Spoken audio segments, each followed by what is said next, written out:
সামরিক বাহিনী।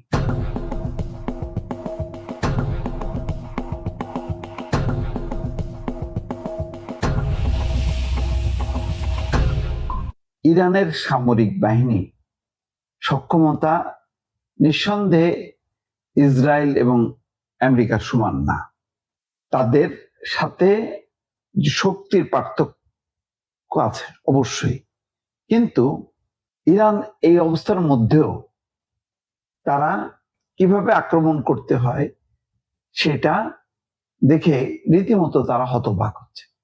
আমেরিকার গুরুত্বপূর্ণ যে স্থাপনাগুলো আছে, মার্কিন ঘাঁটি, নৌ ঘাঁটি, সেখানে তারা হামলা করছে। এমনকি তারা বাগদাদের যে বিলাসবহুল হোটেলে ছিল সেখানে পর্যন্ত হামলা করেছে।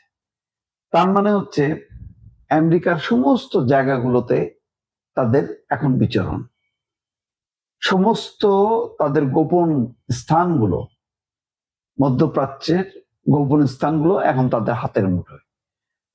এখন তারা হামলা চালাচ্ছে। তারা ব্যাপকভাবে, এমন না যে ইসরায়েলের অবকাঠামো ধ্বংস করে ফেলছে, যেমন আমেরিকা বলছে 20,000 লক্ষ্যবস্তু বা অবকাঠামোতে তারা আঘাত করেছে।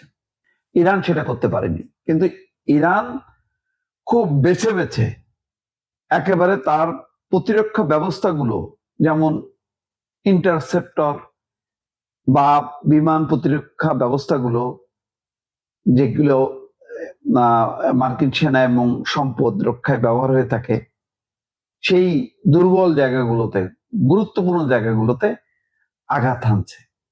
এর ফলে কিন্তু আমেরিকা নড়ে চড়ে বসছে। তারা বুঝতে পারেনি যে ইরানের হাতে সবকিছু তথ্য, একদম কোথায় কোথায় তাদের অবস্থান, সবকিছু যে তাদের হাতে থাকবে এটা তারা বুঝতে পারেনি। এখানে পেন্টাগনের তথ্য মতে যুদ্ধের শুরুর পর থেকে 7 জন মার্কিন সেনা নিহত হয়েছে, 140 জন আহত হয়েছে। আহত ব্যক্তিদের মধ্যে 108 জন আবার কর্মস্থলে ফিরেছেন।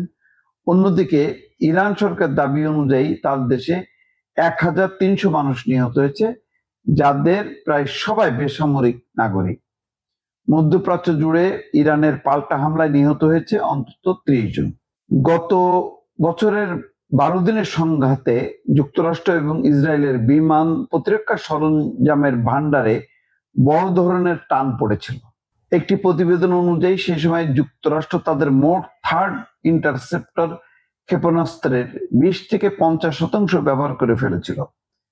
জনসন হপকিন্স ইউনিভার্সিটির ইরান বিশেষজ্ঞ ভ্যালি আর নাসার বলছেন, এটা খুবই আশ্চর্যের বিষয় যে ইরান কত দ্রুত আগের যুদ্ধের শিক্ষা কাজে লাগাচ্ছে।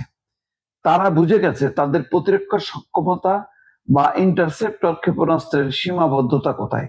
আর নাসের মনে করেন যুক্তরাষ্ট্রের মজুদ কমিয়ে দেওয়ার পর ইরান হয়তো আরো উন্নত ক্ষেপণাস্ত্র দিয়ে হামলা চালাতে পারে। অলরেডি তারা ব্যালিস্টিক ক্ষেপণাস্ত্র ছোড়া শুরু করছে। আর অন্যদিকে যুক্তরাষ্ট্রের মজুদ তারা কমায় দিচ্ছে। জয়েন্ট চিফ অফ স্টাফের চেয়ারম্যান জেনারেল ড্যান কেইন স্বীকার করেছেন ইরান তাদের কৌশল বদলাচ্ছে, তবে নিরাপত্তার খাতিরে তিনি বিস্তারিত কিছু বলেননি। আগে ইরান সাধারণত হামলার আগে সতর্ক বার্তা দিত বা কেবল সম্মান রক্ষার জন্য নামমাত্র হামলা চালাতো। যেমন গত বছর ট্রাম্পের নির্দেশে ইরানের পারমাণবিক স্থাপনায় হামলার পর ইরান কাতারের একটি মার্কিন ঘাঁটিতে হামলার আগে সতর্ক বার্তা দিয়েছিল। তবে এবার কিন্তু তেমনটা হচ্ছে না। সম্প্রতি তারা কাতারের আল উদেইদ ঘাঁটির একটি অত্যাধুনিক আগাম হামলার সতর্ক বার্তার রাডার ব্যবস্থার বড় ধরনের ক্ষতি করেছে। এছাড়া কুয়েতের ঘাঁটি আরিফজান এবং আলী আল সালেম বিমান ঘাঁটির যোগাযোগ পরিকাঠামোতেও হামলা চালিয়েছে। এর আগে ইরান তাদের সব ড্রোন হামলা ইসরায়েলের দিকে চালাতো, কিন্তু এবার তারা কাতার, কুয়েত, সংযুক্ত আরব আমিরাত, সৌদি আরব, ইরাক ও বাহরাইনে থাকা মার্কিন মিত্র এবং সম্পদ লক্ষ্য করে হাজার হাজার সস্তা ড্রোন ছুটছে। মার্কিন প্রতিরক্ষা মন্ত্রী পিটার হেগসেট মঙ্গলবার স্বীকার করেন, প্রতিবেশীদের উপর ইরানের এমন ভয়াবহ প্রতিক্রিয়া তারা প্রত্যাশা করেনি। তবে তিনি একে ইরানের হতাশার বহিঃপ্রকাশ এবং বড় ভুল বলে বর্ণনা করেছেন। যাই হোক, এখন ইরান সবাইকে যুদ্ধের মধ্যে ঢুকাই দিছে এবং চাপ তৈরি করছে যে তোমরা আমেরিকাকে ঠেকাও, আমেরিকাকে বলো যে তোমার দেশের ঘাঁটি থেকে ইরানের উপর যাতে হামলা না হয়।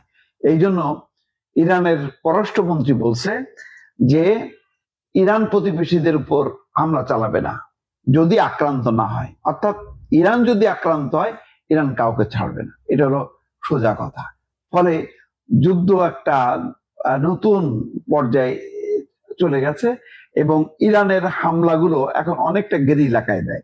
তারা সরাসরি ওই বিশাল বিশাল আক্রমণ না করে বা গণহারে ম্যাসিভ বা ধ্বংসযজ্ঞ না চালিয়ে তারা বেছে বেছে আঘাত হানছে, আর তাতেই টলে উঠছে পেন্টাগন।